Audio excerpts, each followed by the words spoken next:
धन्यवाद।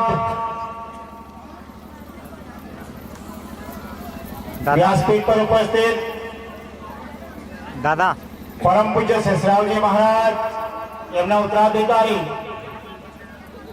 पूज्य संतोषजी महाराज, गुजरात राज्य उपाध्यक्ष रतिलाल भाई, गुजरात राज्य महासचिव आनंद भाई चौधरी साहेब, व्यासपीठ पर उपस्थित जिला तालुका અને ગ્રામ્ય લેવલના તમામ વ્યસન મુક્તિના કાર્યકર્તાગણ અને સામે બેસેલા ભાષા ગુજરાતી ચાલશે કે હિન્દી ચાલશે કે મરાઠી ચાલશે? ચાલશે ને ગુજરાતી? પરમ પૂજ્ય શેષરાવજી મહારાજ એમના જન્મ દિવસના આધાર પર રાખવામાં આવેલો હતો।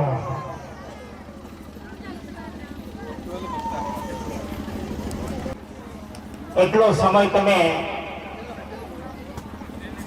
આ કાર્યક્રમમાં લીધો। મારા ભાઈ બહેનો, પરમ પૂજ્ય શેષરાવજી મહારાજનો જન્મ 30 નવેમ્બર 1952 સાલમાં થયો। 1952 સાલમાં થયો।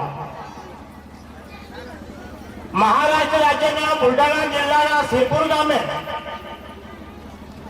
એમનો જન્મ થયો। એક છોટા સા નાનું કુટુંબ, એ કુટુંબમાં જન્મ થયો અને બાળપણથી શિવ ભક્તિને એમનામાં તમન્ના હતી। શેરપુર ગામથી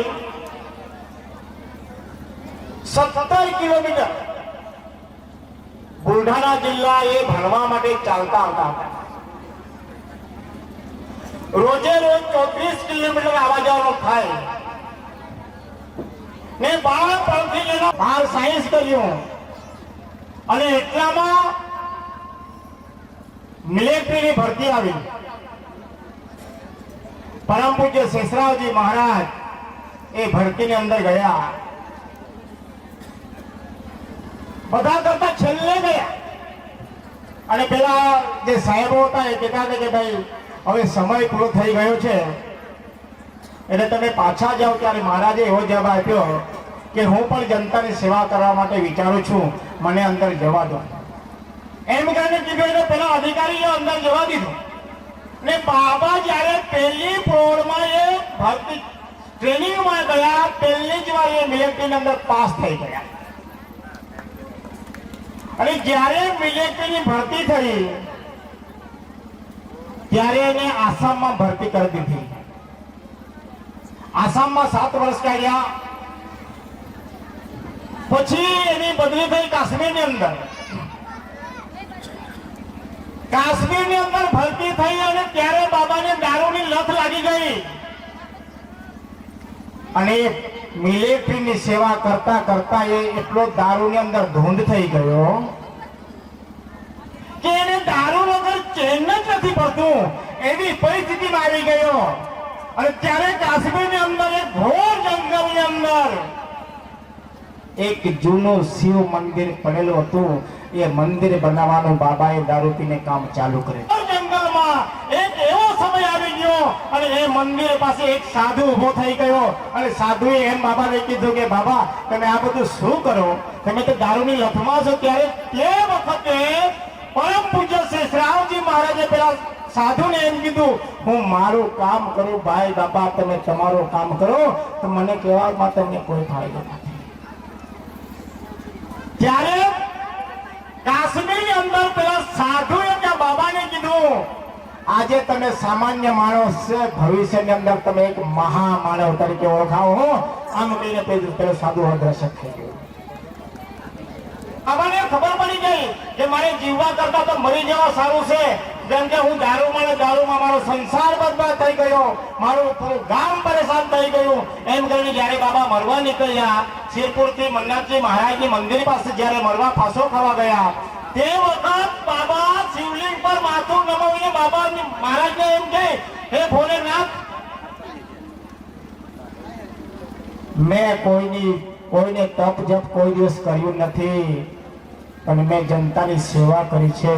હું જ્યારે મરું ત્યારે મારા આત્માને તમારા દરબારમાં લેતા જજો એમ ભોલેનાથના મંદિર પર શિવલિંગ પર માથું મૂકીને બાબાએ કીધું. અને બાબા જ્યારે મરવાની છેલ્લી ઘડીએ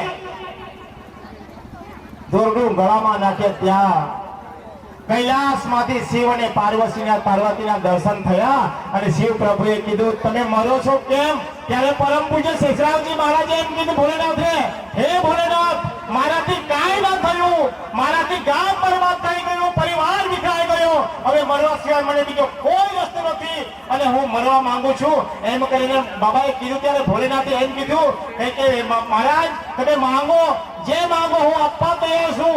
ત્યારે પરમ પૂજ્ય શેષરાવજી મહારાજે એક જ વસ્તુ માંગી, મારી દારૂ જો છૂટે તો છૂટે પણ પૂરા જગતની દારૂ છૂટે એવું વરદાન આપો. એમ વરદાન આપીને પરમ પૂજ્ય શેષરાવજી મહારાજને ભોલેનાથે વરદાન આપી દીધું.